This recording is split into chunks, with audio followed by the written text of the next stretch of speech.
समाचार अब तक, सत्य का साहस।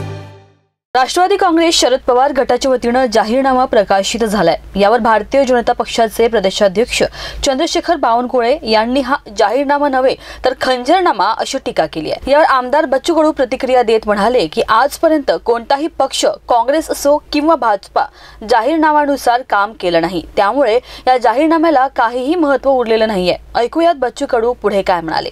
तर कुठल्याही पार्टीनं जाहीरनामा कोणताही पूर्ण केलेला नाही, काँग्रेसने केला नाही, भाजपाने केला नाही आणि त्या जाहीरनामा वाचून कोणी मतही मारत नाही। मग तुम्ही जर मतदाराला विचारलं 100 लोकाले तर त्याच्यातला एक जण म्हणून वाचला म्हणून, त्याच्यानं ही लढाई जातीपाती धर्माची व्यवस्थित केल्या गेली आहे। त्याने जाहीरनाम्याला फार महत्त्व नाही आहे, उशिरा केला असेल, पण 2014ला भाजपानं सांगितलं होतं की 50% नफा धरून भाव काढू, असं एक त्यांनी जाहीर केलं होतं, जाहीरनाम्यात होतं। 14-19मध्ये उत्पादन डबल करू असं म्हटलं, आता दोनही नाही आहे, तर त्याला काही फार मला वाटते फार महत्त्व नाही आहे। जाहीरनामा वचननामा वाचून मतदारांनी वाचल्यानंतर ते जाहीरनामा वाचून मतं मारतात असंही लोकांचं नाही, आणि मारलंय तर ते पूर्ण करत नाही हे लोकांना माहीत झालं। त्याच्यानं त्या पहिले त्या जाहीरनामा वचननाम्याला खूप महत्त्व होतं, तो काळ गेला, आता तो राहिला नाही।